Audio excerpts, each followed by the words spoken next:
हरे कृष्णा। ओम नमः शिवाय।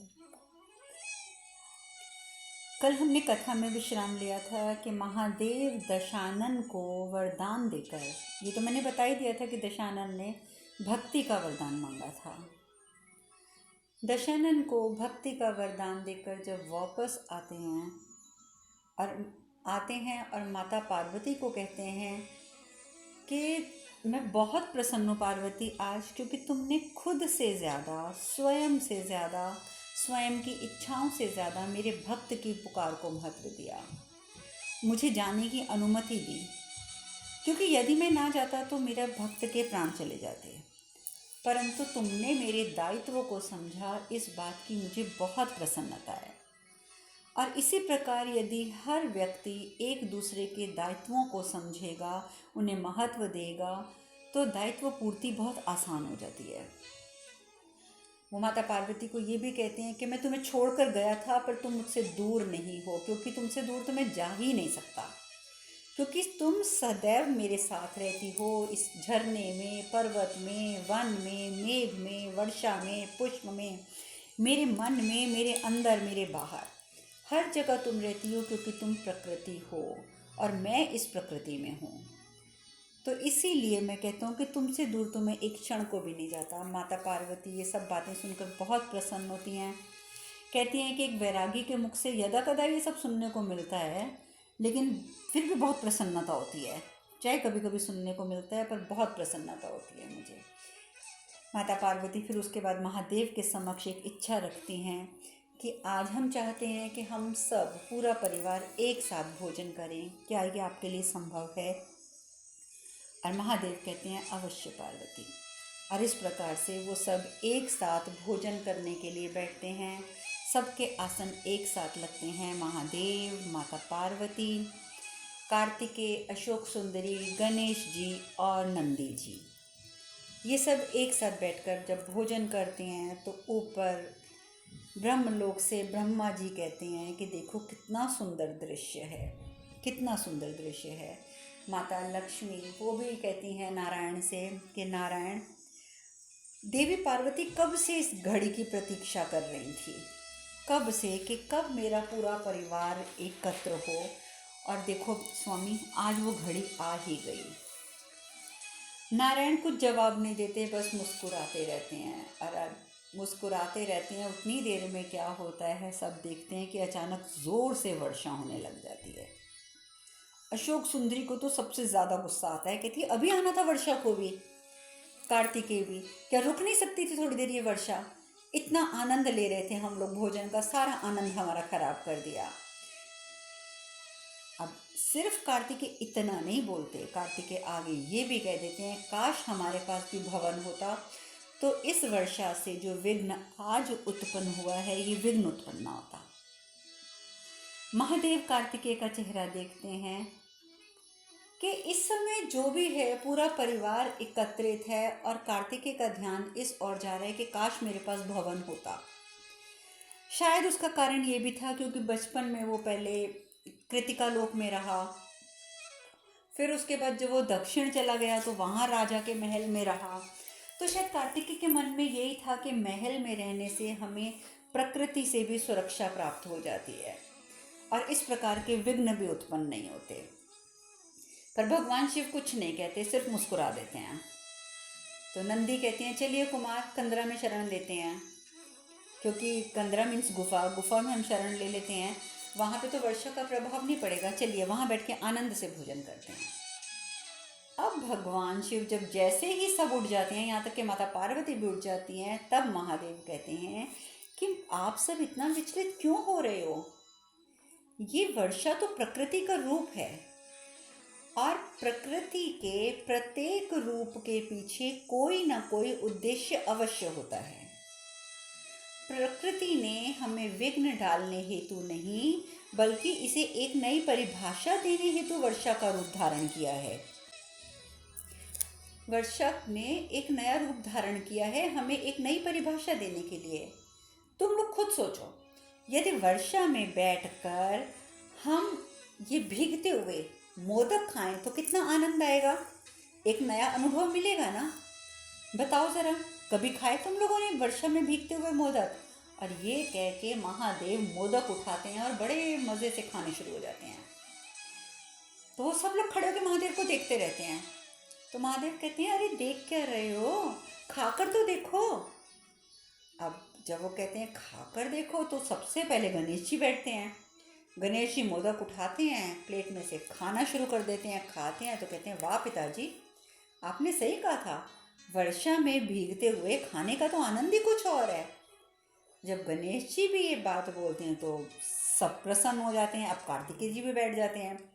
कार्तिकेय जी जब बैठते हैं तो वो भी बैठ के बोलते हैं कि अरे पिताजी, मुझे ऐसा अनुभव पहले कभी नहीं हुआ था जितना अनुभव मुझे आज हुआ है। अब सब प्रसन्न हो जाते हैं, बैठते हैं, भोजन करते हैं। ब्रह्मा जी कहते हैं, कितना मनोरम दृश्य है, महादेव का परिवार एक साथ भोजन का और वर्षा का आनंद ले रहा है। महादेव आनंद ले रहे हैं या महादेव अपने परिवार को आनंद लेना सिखा रहे हैं, ये तो महादेव जाने। परंतु विष्णु भगवान कहते हैं कि किसी भी स्थिति में प्रसन्न रहने की कला अगर संसार में कोई किसी से सीख सकता है तो सिर्फ महादेव से, क्योंकि वो हर स्थिति में, हर परिस्थिति में प्रसन्न रहते हैं। और वैसे भी आप जानते हैं कि हम स्थिति तो नहीं, हमारी लाइफ में जो स्थितियाँ आती हैं ना, ये छोटी मोटी प्रकृति की तरफ से, उसको तो हम स्थिति कह देते हैं। लेकिन जब और तरफ से परिस्थितियाँ आती हैं तो हम उसको परिस्थिति कहते हैं। आपको इसका फ़र्क समझना होगा। और सबसे बड़ी बात है कि परिस्थिति जब आती है, यानी कि परिस्थिति जब आती है तो हम विचलित हो जाते हैं, जबकि हम यही नहीं समझ पाते कि परिस्थिति जो आती है, परिस्थिति का अर्थ क्या है। परिस्थिति यानी कि किसी दूसरे के द्वारा उत्पन्न की गई स्थिति, यानी किसी पराये के द्वारा, किसी और व्यक्ति के द्वारा उत्पन्न की गई स्थिति। तो इसीलिए मैं कहती हूँ कि जब परिस्थिति कैसी भी आती है, दुखद आती है, सुखद आती है, अगर आप स्थिर भाव से रहकर उसका आनंद उठाते हैं तो बात ही कुछ और होती है। क्योंकि हमेशा आप ये समझिए कि परिस्थिति तो औरों के द्वारा उपस्थित की जाती है, तो उससे हम क्यों विचलित हों। खैर, इस समय हम इसकी विस्तृत चर्चा यहाँ नहीं करेंगे, ये विषय हम कभी और लेंगे। तो आज हम सिर्फ कथा की बात करेंगे। तो विष्णु भगवान कहते हैं कि महादेव ही सिखा सकते हैं कि हर स्थिति में, हर परिस्थिति में किस प्रकार से हमें सुखी रहना चाहिए। अब माता पार्वती जब सब भोजन कर लेते हैं, जो उनके संतानें हैं वो सोने के लिए प्रस्थान करती हैं, तो माता पार्वती कहती हैं महादेव से, स्वामी, आज वर्षा द्वारा उत्पन्न परिस्थिति को आपने परिवार के अनुकूल बना दिया। हमारी संतानों ने वर्षा का आनंद लेते हुए भोजन किया, किंतु आपके दृष्टिकोण से मैं ये जानती हूँ कि इस बार यानी कि वर्षा ऋतु के समय तो ये तीनों सहमत हो भी गए और वर्षा का आनंद भी उठा लिया इन्होंने। किंतु क्या आपको लगता है कि ये तीनों अब ग्रीष्म ऋतु और शरद ऋतु का भी इस प्रकार से आनंद उठा पाएंगे? क्या ग्रीष्म ऋतु में जब सूर्य अपने चरमोत्कर्ष पर होगा तो क्या वो इस प्रकार का आनंद उठा पाएंगे?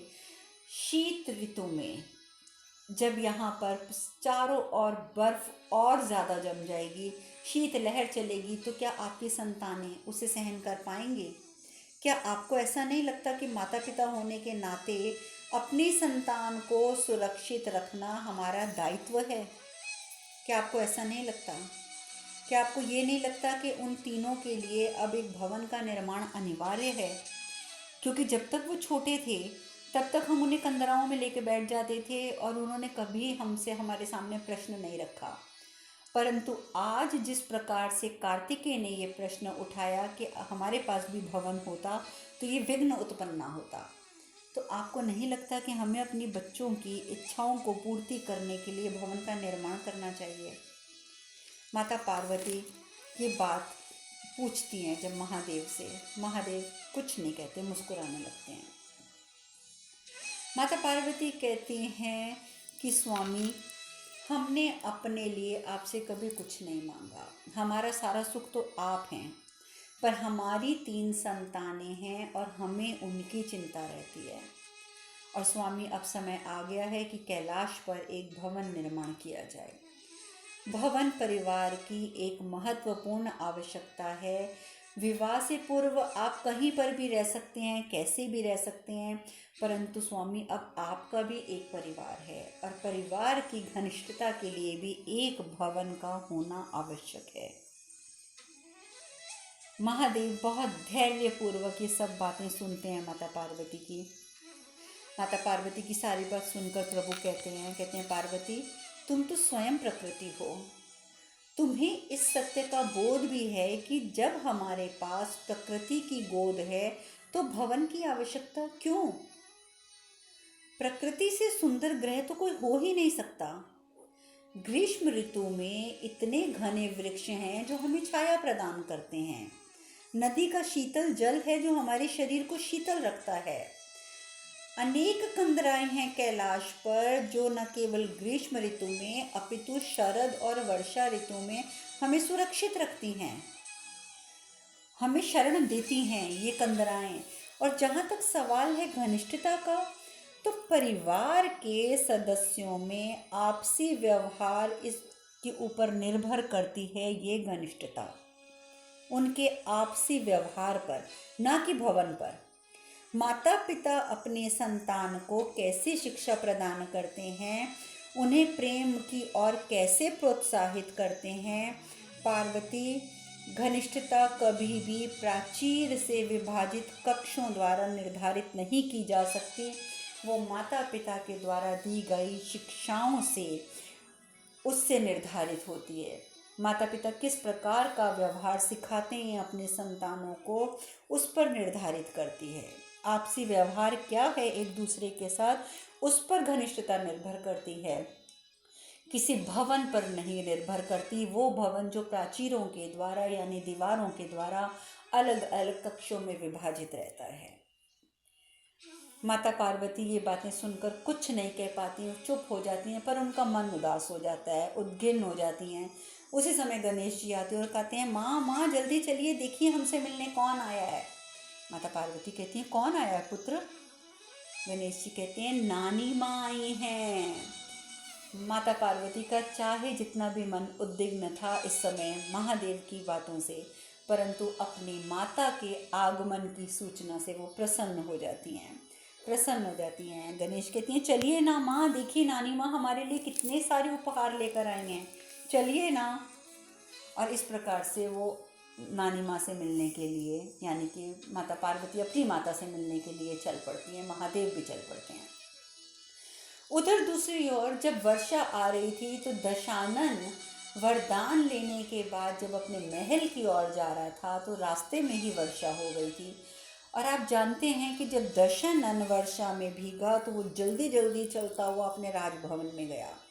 राजभवन में वो आ तो गया। देखिए एक असली भक्त की पहचान कैसे होती है कि महल में आ गया। महल में आने के बाद वो अपने आप से कहता है कि वर्षा ऋतु आई तो मैंने तो वर्षा में अपने महल में, अपने भवन में शरण ले ली, पर महादेव के पास तो कोई भवन नहीं है। कितने कष्ट सहते हैं वो। और वो दशानन ये बात सोचकर बहुत ज़्यादा परेशान हो जाता है, बहुत ज़्यादा परेशान हो जाता है। कहता है कि ये क्या है, मेरे पास भवन है, मैं भवन में शरण ले सकता हूँ, और महादेव जिन्होंने मुझे परम आनंद की अनुभूति कराई, उनके पास तो कोई भवन ही नहीं है। और वो आंखें बंद करता है दशानन, तो उसको एक बहुत सुंदर सोने का भवन नजर आता है। अपने ध्यान में उस भवन को देखकर वो इतना प्रसन्न हो जाता है कि वो ये सोचने लग जाता है कि ऐसा ही सोने का भव्य भवन बनवाऊंगा मैं प्रभु के लिए। भव्य भवन। अब मेरे प्रभु खुले आकाश के नीचे नहीं रहेंगे, उन्हें सुखी रखने का दायित्व अब मेरा है। मैं अपना सब कुछ न्यौछावर कर दूंगा अपने प्रभु पर, सब कुछ न्यौछावर कर दूंगा, परंतु अपने प्रभु को अब मैं सुखी करूंगा। देखिए ये भक्त की भावना है। भगवान को किसी चीज़ की आवश्यकता नहीं है, भगवान का दिया ही हमें सब कुछ मिलता है। परंतु इस समय अगर मैं इस बात का जिक्र कर रही हूँ, इस बात का यहाँ पर आपके साथ चर्चा कर रही हूँ, तो उसके पीछे मेरा उद्देश्य सिर्फ एक ये है कि एक भक्त के मन में भी अपने प्रभु को खुश करने की भावना जागृत होती है। सब में नहीं होती है, ठीक है कि सब भक्तों का अलग अलग दृष्टिकोण होता है। कोई भक्त सोचता है कि मैं अपनी भक्ति से भगवान को प्रसन्न करूंगा, कोई अपनी तपस्या से भगवान को प्रसन्न करना चाहता है, और जिसका सामर्थ्य है वो चाहता है कि मैं अपना सब कुछ न्यौछावर करके भी भगवान को प्रसन्न करूंगा, जैसा कि दशानन ने सोचा। इस प्रकार दशानन के मन में ये बात घर कर जाती है कि वो भगवान के लिए एक भवन का निर्माण करेगा कैलाश पर, ताकि भगवान को, उसके प्रभु को किसी भी प्रकार का कष्ट न सहना पड़े। वो नहीं जानता कि भगवान की क्या सोच है, भगवान क्या समझते हैं, क्या सोचते हैं प्रकृति को लेके। जैसे कि अभी हमने ऊपर चर्चा भी करी कि माता पार्वती को किस प्रकार से उन्होंने प्रकृति की गोद के बारे में समझाया। दशानन अपने इन्हीं विचारों में खोया हुआ मार्कंडेय ऋषि के पास पहुंच जाता है। मार्कंडेय ऋषि के पास पहुंचता है, प्रणाम करता है। तो मार्कंडेय ऋषि बहुत प्रसन्न होते हैं, कहते हैं मैं जानता हूं कि महादेव ने आपको अपने महान भक्त की उपाधि दी है, तो आज भगवान का महान भक्त मेरे आश्रम पे आया है, मैं बहुत प्रसन्न हूँ। तो दशानन कहते हैं ऐसा है कि मैं अपने भाई कुबेर से मिलने जा रहा था, पर सोचा कि आपके दर्शन करता जाऊँ।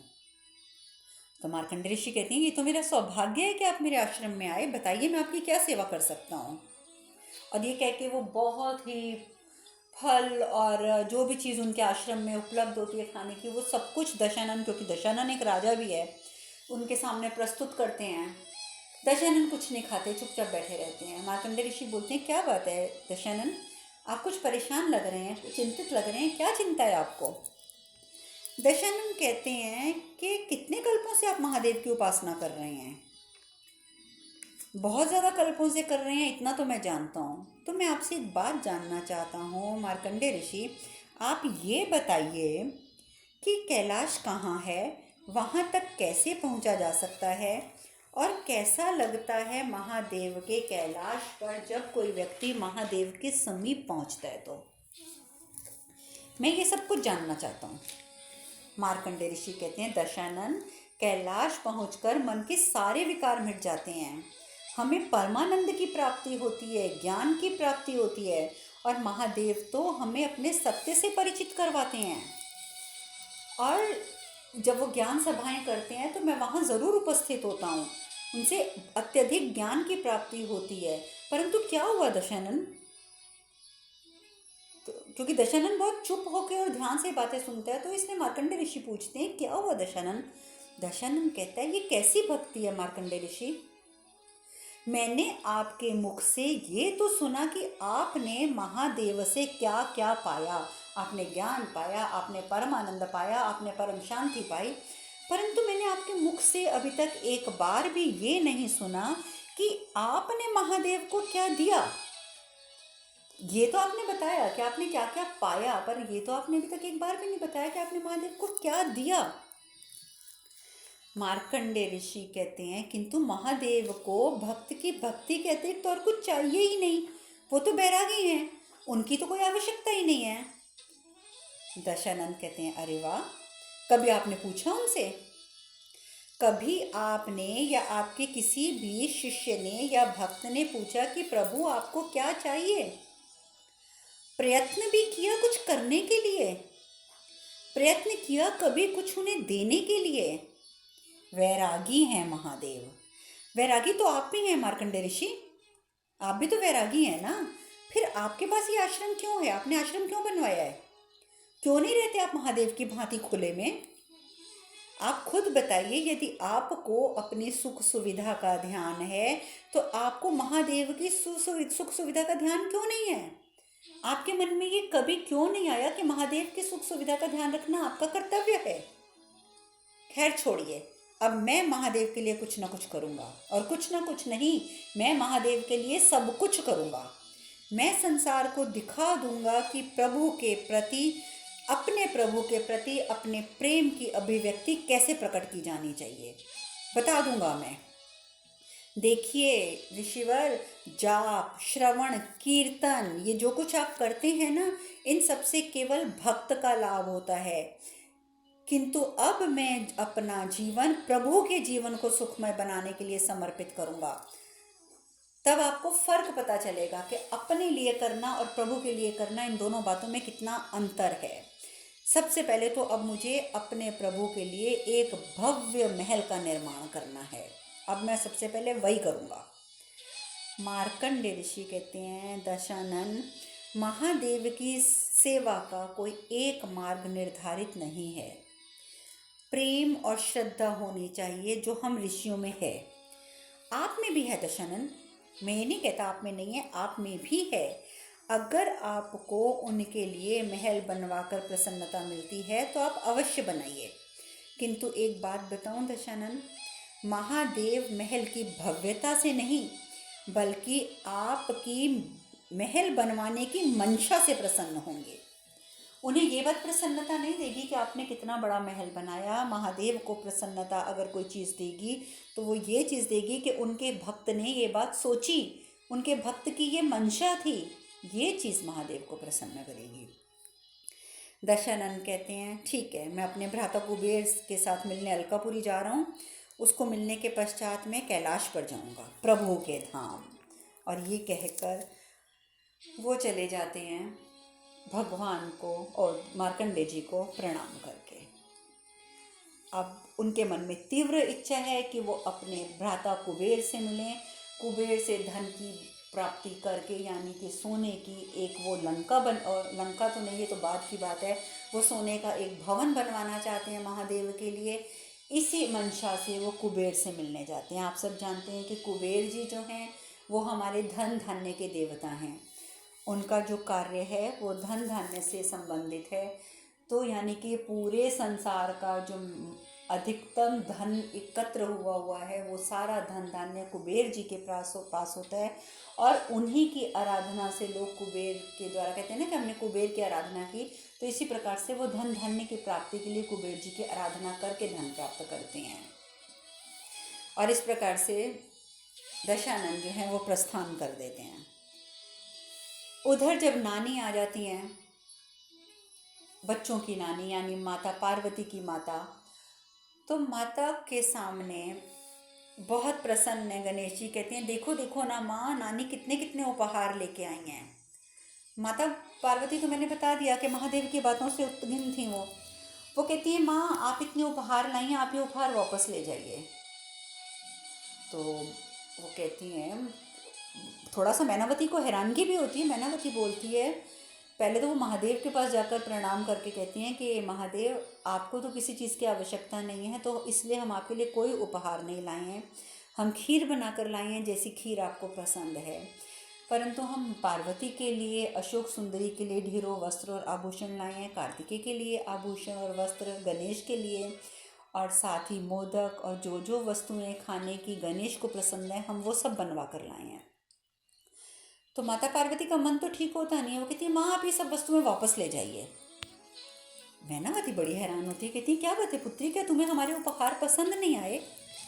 माता पार्वती कहती है, नहीं माँ, आपके उपहार तो बहुत सुंदर हैं, किंतु इतने सुंदर सुंदर उपहार और इतने सारे उपहार रखने के लिए हमारे पास उचित स्थान नहीं है। और ये इस तरीके के उपहार रखने के लिए हमारे पास एक भवन होना तो आवश्यक है, और भवन हमारे पास है नहीं है, तो हम ये उपहार कहाँ रखेंगे? माँ आप वापस ले जाइए। महादेव सब कुछ सुनते हैं सामने खड़े होकर, लेकिन वो कुछ नहीं कहते। वो सिर्फ मुस्कुरा देते हैं और मुस्कुराकर बोलते हैं, पार्वती मेरी ज्ञान सभा का समय हो गया है, मैं ज्ञान सभा के लिए प्रस्थान करता हूँ, मैं शीघ्र ही लौट आऊँगा। और तानों से भरी बात जो माता पार्वती ने कह दी कि हमारे पास तो भवन है नहीं है, आप ये ले जाइए, मैनावती भी चुप हो जाती हैं और महादेव भी वहाँ से प्रस्थान कर लेते हैं। अब ध्यान सभा में क्या होता है और आगे माता पार्वती क्या करती हैं, ये चर्चा अब हम कल करेंगे। आज हम कथा में यहीं विश्राम लेंगे। हरे कृष्ण कृष्ण कृष्ण हरे हरे, हरे राम राम राम हरे हरे। आप सब खुश रहें, सुखी रहें, स्वस्थ रहें। हरे कृष्णा। ओम नमः शिवाय, ओम नमः शिवाय, ओम नमः शिवाय।